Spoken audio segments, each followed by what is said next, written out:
नमस्कार, आपका स्वागत है। बिस्तर पर बैठकर भोजन करने से क्या होता है? सारी यमराज ने चित्रगुप्त को जो रहस्य बताया था वो सुनकर आपके भी रोंगटे खड़े हो जाएंगे। तो चलिए बिना देरी कीजिए जानते हैं कि मनुष्य को बिस्तर पर बैठकर भोजन क्यों नहीं करना चाहिए।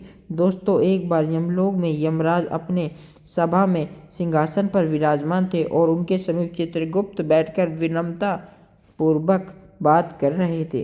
वार्तालाप के दौरान चित्रगुप्त ने ये यमराज से जिज्ञासा प्रकट की कि हे प्रभु, गांव का समाधान कीजिए।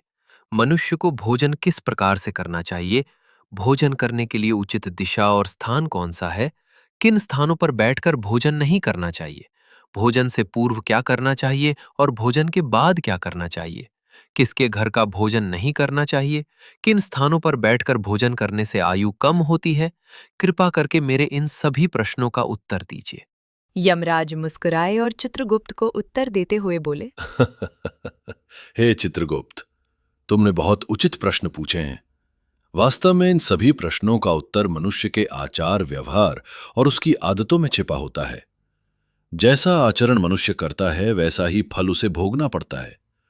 अच्छे आचरण से सुख और दीर्घायु प्राप्त होती है, वहीं अनुचित आदतों के कारण दुख और अकाल मृत्यु तक हो सकती है। मनुष्यों को भोजन करते समय शास्त्रों के नियमों का पालन अवश्य करना चाहिए। जो भी मनुष्य शास्त्रों के नियमों का पालन करते हुए भोजन ग्रहण करता है वो निश्चित ही दीर्घायु होता है। उसका शरीर रोग और व्याधियों से दूर रहता है। उसके शरीर में पाप वास नहीं करते हैं। इसीलिए भोजन करते समय मनुष्य को दिशा, स्थान, समय और उम्र का ध्यान अवश्य रखना चाहिए। ये सुनकर चित्रगुप्त ने विनीत स्वर में कहा। हे प्रभु, कृपया इन रहस्यों को विस्तार से समझाएं। भोजन संबंधी जो नियम हैं, मुझे विस्तार से बताइए। यमराज गंभीर स्वर में बोले।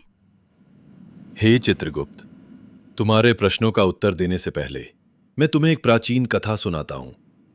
इस कथा को ध्यान से सुनो। इसमें तुम्हें तुम्हारे सभी प्रश्नों के उत्तर मिल जाएंगे। ये कथा अत्यंत शिक्षाप्रद है। जो भी इस कथा का श्रद्धापूर्वक श्रवण करेगा और इसका प्रचार करेगा, उसके 32 प्रकार के पाप मैं क्षमा कर दूंगा। ये सुनकर चित्रगुप्त हर्षित हो गए और बोले। हे धर्मराज, आपके मुख से इस महान कथा को सुनना मेरा सौभाग्य है। मैं ध्यानपूर्वक इसे अवश्य सुनूंगा। फिर यमराज चित्रगुप्त को वो प्राचीन कथा सुनाने लगते हैं। वो ये कथा मैं आपको सुनाऊंगी। प्रिय श्रोताओं, ये कथा बहुत ही ज्ञानवर्धक है। इस कथा को आप अंत तक जरूर सुने। प्राचीन काल में मगध देश के विजयपुर नामक राज्य में चंद्रकेतु नाम के प्रतापी और धर्मपरायण सम्राट राज्य करते थे। उस राज्य में प्रकृति की भरपूर संपदा थी और प्रजा अत्यंत सुखी एवं संतुष्ट थी। राजा चंद्रकेतु गुणवान, बुद्धिमान तथा दयालु हृदय के थे। वे सदैव प्रजा के हित में प्रयत्नशील रहते और यज्ञ, दान व जन कल्याण के अनेक कार्य करते रहते थे। प्रजाजन उन्हें पिता के समान आदर एवं प्रेम देती थी। राजा की पत्नी रानी शीलवती भी उतनी ही धर्मपरायण, सुंदर और सदाचारी थी। रानी शीलवती प्रतिदिन पूजा पाठ करती, जरूरतमंदों को अन्न वस्त्र दान करती और सच्चे हृदय से प्रजा के कल्याण की कामना करती थी। इस दिव्य दंपति के राज्य में सभी सुखी थे, किंतु एक दुख था जो राजा रानी के हृदय को सालता रहता था। वह दुख था संतान न होना। राजा चंद्रकेतु और रानी शीलवती की कोई संतान नहीं थी। वर्षों बीत गए। उन्होंने अनेक व्रत, पूजा और यज्ञ किए, देवी देवताओं से प्रार्थना की, ऋषि मुनियों की सेवा की, परंतु उन्हें पुत्र या पुत्री प्राप्त नहीं हुई। दोनों इस बात से अत्यंत दुखी रहते थे। राजा अपने महल में कई बार चिंतित होकर सोचते। मैंने ऐसा कौन सा पाप किया है जो मुझे पुत्र सुख से वंचित रहना पड़ रहा है? राज्य में सब कुछ है, प्रजा सुखी है, पर मेरे वंश को आगे ले जाने वाला कोई उत्तराधिकारी नहीं। क्या मेरे पुण्यों में कमी रह गई या पूर्व जन्म के किसी अपराध का फल मुझे मिल रहा है? राजा चंद्रकेतु दिन प्रतिदिन अधिक उदास रहने लगे। प्रजा को जब ये पता चला कि राजा अपनी संतानहीनता के कारण दुखी है, तो राज्य के लोग भी चिंता करने लगे। सब ईश्वर से प्रार्थना करते कि राजा रानी को शीघ्र संतान सुख प्राप्त हो। एक दिन राजा ने निश्चय किया कि वे किसी महापुरुष की शरण लेकर अपनी समस्या का हल पूछेंगे। उन्हें स्मरण आया कि महान तपस्वी ऋषि वशिष्ठ इस समय निकटवर्ती वन में आश्रम बनाकर तप कर रहे हैं। ऋषि वशिष्ठ त्रिकालदर्शी एवं दिव्य दृष्टि वाले महात्मा हैं। वे अवश्य ही इस रहस्य को जान सकते हैं। राजा ने निश्चय किया कि वे स्वयं आश्रम जाकर ऋषि वशिष्ठ से मार्गदर्शन मांगेंगे। अगले ही दिन प्रातः राजा चंद्रकेतु कुछ सहयोगियों सहित अपने रथ पर सवार होकर वन की ओर चल पड़े। शीघ्र ही राजा वशिष्ठ मुनि के शांत आश्रम पहुंचे, जो हरे भरे वृक्षों से घिरा था और जहां पक्षियों का मधुर कलरव गूंज रहा था। ऋषि वशिष्ठ आश्रम के द्वार पर ही मानो उनकी प्रतीक्षा कर रहे थे। राजा को आते देख ऋषि ने मुस्कुराकर स्वागत किया और बोले, आओ राजन, हमारे आश्रम में तुम्हारा स्वागत है। आज इधर आने का क्या कारण है? सब कुशल तो है? कहीं राज्य कार्य से विरक्त होकर संन्यास लेने का विचार तो नहीं बना लिया? इतना कहकर ऋषि ने हल्की मुस्कान की, फिर गंभीर हो गए। राजा चंद्रकेतु ने हाथ जोड़कर विनम्रता से कहा, हे मुनिवर, राज्य कार्य भली भांति चल रहा है। संन्यास लेने का इरादा नहीं है, पर मैं एक भारी चिंता के कारण व्याकुल होकर आपकी शरण में आया हूं। आप जगत के रहस्यों के ज्ञाता हैं। मेरी शंका का समाधान केवल आप ही कर सकते हैं।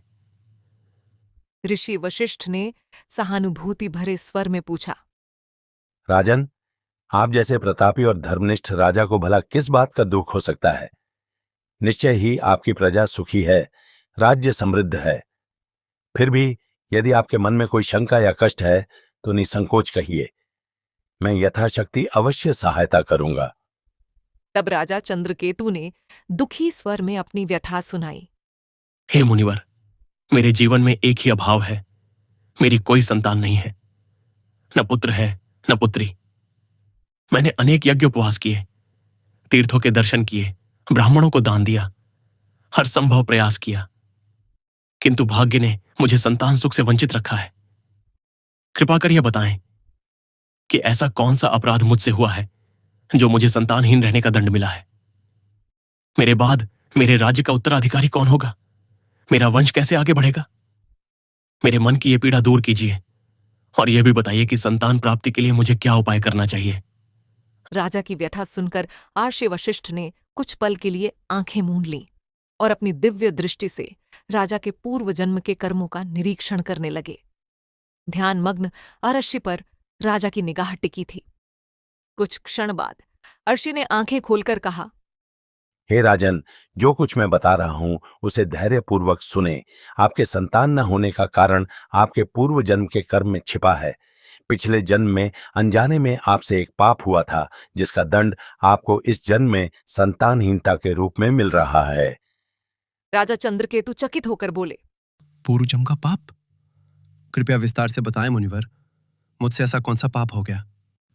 वशिष्ठ जी बोले, पूर्व जन्म में आप एक साधारण शिकारी थे और वन में शिकार करके जीविका चलाते थे।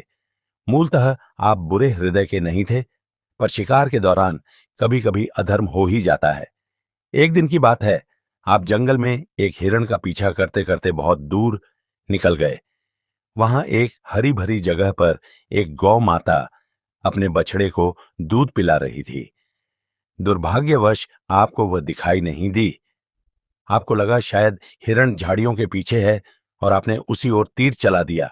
वह तीर सीधे उस गौ माता को जा लगा। बेचारी गाय बुरी तरह घायल हो गई और पीड़ा से भूमि पर गिर पड़ी। उसका बछड़ा डरकर कांपने लगा। जब आपको अपनी भूल का पता चला तो आप बहुत पछताए और भागकर गाय के पास पहुंचे। आपने तुरंत उपचार का प्रयत्न किया, पर कुछ देर बाद उस गाय ने तड़पकर प्राण त्याग दिए। हे राजन, गौ माता को अकारण कष्ट पहुंचाने के कारण ही आपको वर्तमान जन्म में संतान सुख से वंचित रहना पड़ा है। गाय परम पवित्र प्राणी है और उसे गौ माता कहा जाता है। उसकी पीड़ा का पाप बहुत बड़ा होता है। भले ही वह अनजाने में हुआ, लेकिन पिछले जन्म में आपके हाथों यह पाप हुआ था, इसलिए इस जन्म में आपको पुत्रहीन रहने का श्राप मिला। पूर्वजन्म का यह रहस्य सुनकर राजा चंद्रकेतु के नेत्रों से आंसू बहने लगे। वे दुखी होकर बोले, मुनिवर, मुझे पछतावा है कि पिछले जन्म में मुझसे ऐसा अनर्थ हो गया। मैंने अज्ञानवश गौहत्या का पाप किया। अब बताइए कि इस पाप से मुक्ति का कोई मार्ग है? क्या कोई प्रायश्चित्त है जो मैं कर सकता हूं? कृपा करके मुझे इस पाप से उबरने का उपाय बताएं। ऋषि वशिष्ठ ने कोमल स्वर में कहा, हे राजन, हर पाप से प्रायश्चित्त द्वारा मुक्ति संभव है, यदि मनुष्य हृदय से प्रायश्चित्त करना चाहे। आपके मामले में भी उपाय है। गौ हत्या या गौ को कष्ट देने के प्रायश्चित्त स्वरूप आपको गौ सेवा करनी चाहिए। आप पूरी निष्ठा से गायों की सेवा करें, भूखी गायों को चारा पानी दें, गौशालाएं बनवाएं, बीमार गौओं का उपचार करवाएं और गौ माता के प्रति प्रेम एवं भक्ति रखें। गौ सेवा से बढ़कर कोई पुण्य नहीं है। इसी से आपके पूर्व जन्म के पाप का शमन हो सकेगा। राजा चंद्रकेतु ने आशी के चरण पकड़ लिए और कृतज्ञता से बोले, मुनिवर, आपने मेरी आंखें खोल दी। मैं अवश्य आपके बताए मार्ग का पालन करूंगा। गौ माता की सेवा करके ही मैं अपने पाप धोने का प्रयास करूंगा। वशिष्ठ ने आशीर्वाद देते हुए राजा को विदा किया। राजा चंद्रकेतु आश्रम से लौटकर पूरी निष्ठा के साथ गौ सेवा में जुट गए। उन्होंने राज्य भर में गौशालाएं बनवाईं और स्वयं प्रतिदिन गायों की देखभाल व पूजन करने लगे। रानी शीलवती भी गौमाताओं की सेवा में बराबर लगी रहीं। उन्हें पूर्ण विश्वास था कि गौ सेवा से उनके जीवन का अंधकार अवश्य दूर होगा। कई महीनों तक निरंतर श्रद्धापूर्वक गौओं की सेवा करने के बाद भगवान ने उनकी प्रार्थना सुनी। रानी शीलवती ने अंततः एक सुंदर पुत्र को जन्म दिया। वर्षों बाद संतान सुख पाकर राजा रानी की खुशियों का ठिकाना न रहा। पूरे राज्य में आनंद मनाया गया और उस शुभ अवसर पर प्रजा ने भी हर्षोल्लास से उत्सव मनाया। समय बीतता गया। राजकुमार हृष्टपुष्ट बालक के रूप में बड़ा होने लगा। राजा रानी ने उसका लालन पालन बड़े लाड प्यार से किया। वर्षों बाद संतान मिलने के कारण वे राजकुमार की प्रत्येक इच्छा पूरी करते थे। माता पिता को प्रसन्न रखने के लिए महल के सेवक भी राजकुमार को दुलार देते और कभी किसी बात के लिए उसे कठोर अनुशासन में नहीं रखा जाता था। अत्यधिक लाड़ प्यार के कारण राजकुमार अनुशासनहीन होने लगा था। हालांकि वो हृदय से बुरा नहीं था, बचपन से ही उसे मनमर्जी करने की छूट मिल गई थी। वो सुबह देर तक सोया रहता और बिना नहाए धोए रसोई से नाश्ता मांग लेता। कभी भोजन कक्ष में जाने का कष्ट नहीं करता, बल्कि बिस्तर पर ही भोजन करने की जिद करता।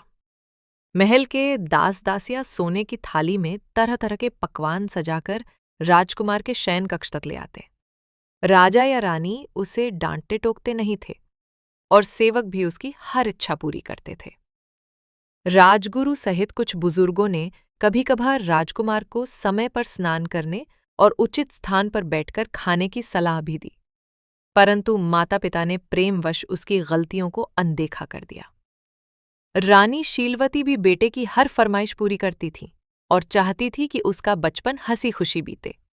इस प्रकार राजकुमार युवा किशोर अवस्था तक आया। देखते देखते वो 16 वर्ष का हो गया। राजा चंद्रकेतु ने मन ही मन उसे अपना उत्तराधिकारी मानना शुरू कर दिया था, किंतु विधि को कुछ और ही मंजूर था। 16 वर्ष की आयु में राजकुमार अचानक एक गंभीर रोग से पीड़ित हो गया। राजवैद्यों ने इलाज में कोई कसर न छोड़ी।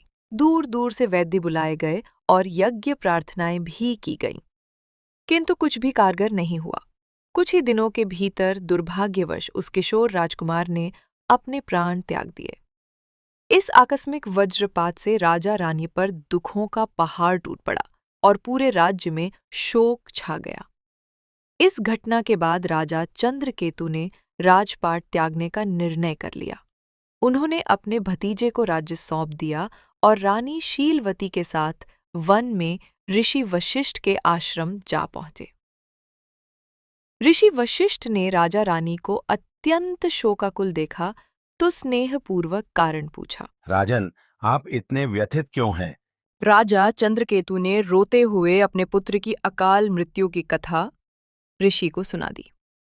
तब ऋषि वशिष्ठ ने ध्यान लगाकर अपनी दिव्य दृष्टि से कारण जानने के बाद कहा, हे राजन, आपके पुत्र की आयु क्षीण होने का कारण उसके अपने ही आचरण में था। आपको पूर्व जन्म के पुण्य फल से पुत्र की प्राप्ति तो हुई, किंतु आपके पुत्र ने बचपन से ही कुछ ऐसी अनुचित आदतें अपनाई जिनके परिणाम स्वरूप उसे अल्पायु में ही मृत्यु का सामना करना पड़ा है।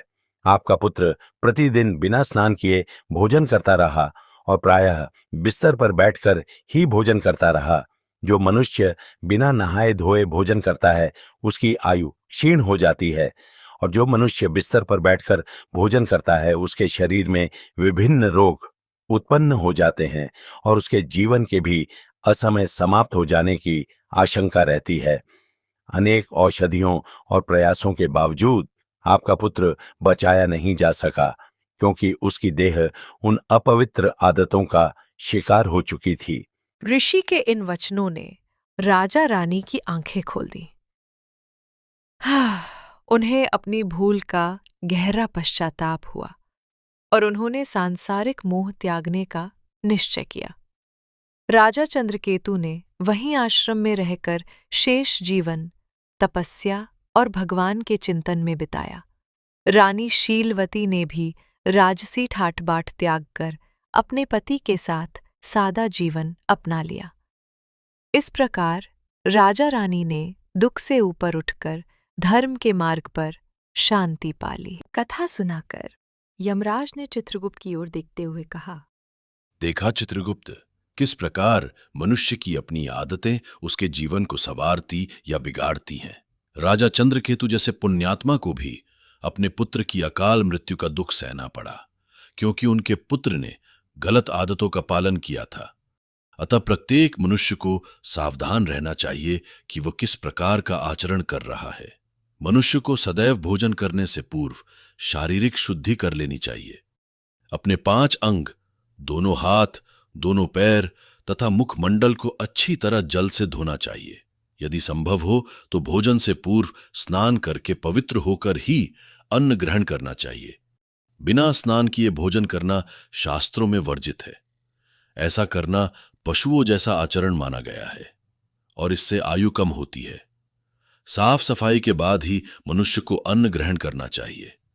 भोजन आरंभ करने से पूर्व मनुष्य को अन्नपूर्णा देवी तथा परमात्मा को स्मरण कर धन्यवाद देना चाहिए, जिनकी कृपा से ये भोजन प्राप्त हुआ है। साथ ही प्रार्थना करें कि संसार के अन्य सभी प्राणियों को भी आहार प्राप्त हो।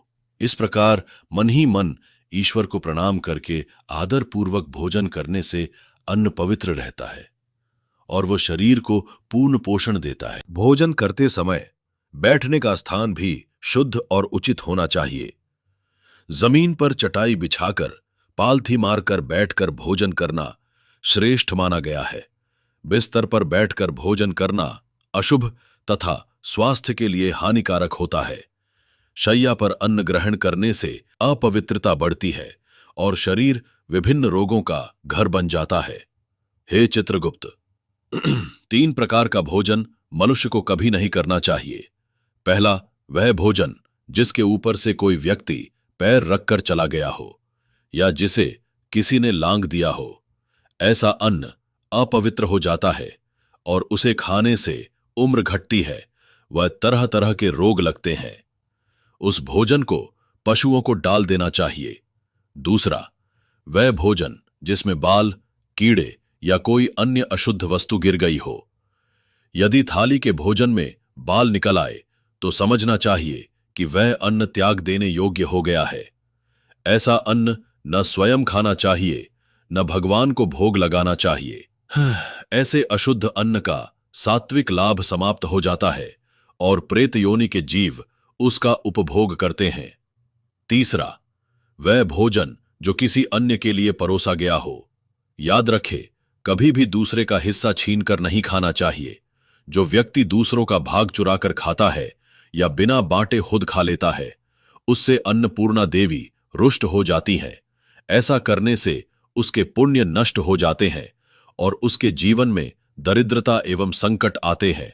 अतः भोजन हमेशा सबसे बांटकर और उचित पात्र को अर्पित करके ही करना चाहिए। इसके अतिरिक्त भोजन का अनादर कभी नहीं होना चाहिए। झूठा भोजन व्यर्थ इधर उधर ना फेंके और अन्न की बर्बादी ना करे। अन्न देवता की कृपा से ही जीवन चलता है, इसलिए अन्न को आदर पूर्वक ग्रहण करे। जो मनुष्य इन नियमों का पालन करेगा वह स्वस्थ, निरोगी और दीर्घायु होगा। उसके जीवन में सुख समृद्धि बनी रहेगी और उसे अकाल मृत्यु का भय नहीं रहेगा। मनुष्य के आचार विचार ही उसके भाग्य का निर्माण करते हैं। अच्छे कर्म और सही आदतें उसके जीवन को सुखमय बनाती हैं, जबकि गलत आदतें जीवन को दुखमय और संक्षिप्त कर देती हैं। इसलिए प्रत्येक व्यक्ति को अपने दैनिक व्यवहार में पवित्रता और मर्यादा का पालन करना चाहिए। इस प्रकार यमराज ने चित्रगुप्त को मनुष्य का आचार विचार तथा बुरी आदतों को संबंध में महत्वपूर्ण ज्ञान दिया। इस कथा में हम यह सीखते हैं कि बिस्तर पर बैठकर भोजन करे बिना स्वच्छता और अन्न ग्रहण करना क्यों नहीं है।